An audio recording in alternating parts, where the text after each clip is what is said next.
All right, there's been a lot of shuffling of the UFC card this week from trying to wait until the tough finale was finally announced for both weight classes. The Bobby Green and Diego Ferreira fight actually got pulled today as well. But we also got the confirmation that Basinger Susurkaev is making his UFC debut after earning his contract on the Contender Series just this past Tuesday, as he takes on CFFC champion Eric Nolan, who will also be making his UFC debut. So I wanted to drop this segment for you guys real quick to talk about the two fights. Obviously, this is Susurkaev fight, and as well as one of the tough finale or the finale fights. For this, I'm going just to give you guys my prediction there. Just a note, the other tough finale between Rodrigo Cezinado, probably butchered his name, against Daniil Donchenko, that fight is actually off and will be rescheduled for Noche UFC on September 13th. So I'll only be breaking down two fights for you guys on this segment to make to round out the rest of this UFC 319 card. So the first one we're talking about is going to be the Basinger Susurkaev fight. He comes in at minus 900 as he takes on Eric Nolan, who comes in at plus 600. We know Dana White loved Susurkaev's performance, especially considering the lack of entertaining fights on the rest of that Contender Series card. And given that he is a training partner of Khamzat Chimaev, they thought it would be a great idea to turn him around as quickly as possible and try to take advantage of this newfound fame and popularity from Susurkaev. And it's hard to, really badger them for it either. He does normally fight at middleweight anyway. Doesn't really cut a whole lot of weight, I guess, to try to make the weight class. Just came off a scintillating performance against Murtaza Talha, where he showed off his takedown defense, eventually picked apart Talha, and then landed that beautiful body kick to crumple Talha, and then ultimately earn his UFC contract. Now he's going up against Eric Nolan, who's actually the CFFC welterweight champion. So he's coming up a weight class here to try to allow Susurkaev to perform on this card. Nolan, 4-fight winning streak, just won the title back in May, avenging one of the losses that he had earlier in his career. He used to showcase mainly a grapple-heavy approach, but his hands are really starting to come together now, hence why he's won 3 straight fights by knockout.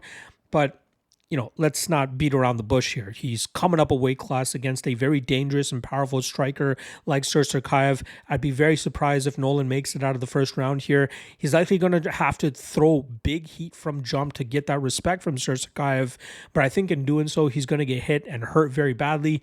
Maybe he starts to go to his wrestling after that, but I just don't see it paying off for him. As of this recording, I see the under 1.5 on Bet Online at minus 115.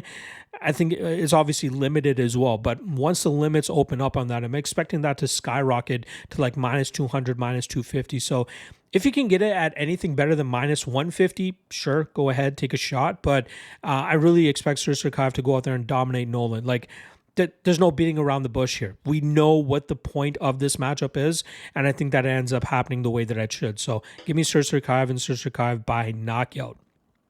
All right. Next up, we'll talk about the tough finale now, as we have Alibi Idiris coming in at minus 420, going up against former UFC fighter Joseph Morales, who comes in at plus 320. Now, starting off on the Alibi side, undefeated 10-0, spent his entire career with Niza FC, which I believe is the premier Kazakh MMA promotion. We've had some other notable fighters come out of that promotion, but Idiris has showcased a great all-around game, from a power striking approach to technical striking to takedowns to the flying knee that he landed on Roy Burt Echeverria in the semifinal of the Ultimate Fighter to earn his spot in the finale. The kid has it all. He's very good, very strong, very powerful. I'm actually expecting him to be one of the better flyweights on the roster and be ranked pretty quickly as well. Dominant performances on the Ultimate Fighter. I was kind of surprised that he ended up being the 3rd flyweight picked. If you guys remember, Eduardo Chapolin, who was the LFA flyweight champion, was picked first by Daniel Cormier. Joseph Morales was the first pick for Chael Sonnen. And then when they got back to the flyweights, it was Idiris who was selected next by Daniel Cormier. Joseph Morales came into the Ultimate Fighter probably the most experienced. He went 1-2 with the promotion, losing fights to Davison Figueiredo and Eric Shelton. Then he took about 3 years away from action, I think it was. And then he returned to the regional scene, won 3 straight fights, including winning the A1 combat title against a very mediocre opponent on the regional scene. Had a spectacular submission over Eduardo Chapolin in the first tough fight. And then in the second tough fight, controversial decision against Emmanuel Rodriguez. A lot of people thought that Emmanuel got robbed there, me included. So, does Morales really deserve to be in the finale here? Maybe, maybe not. It was a close-ish fight, but I don't think Morales deserved to win that fight. He has some good jiu-jitsu, some decent striking, but I really think he's going to be up against it here against Idiris, who will be much more dangerous, very explosive. I think he'll be able to hurt Morales badly. I think he can take him to the ground and have success there.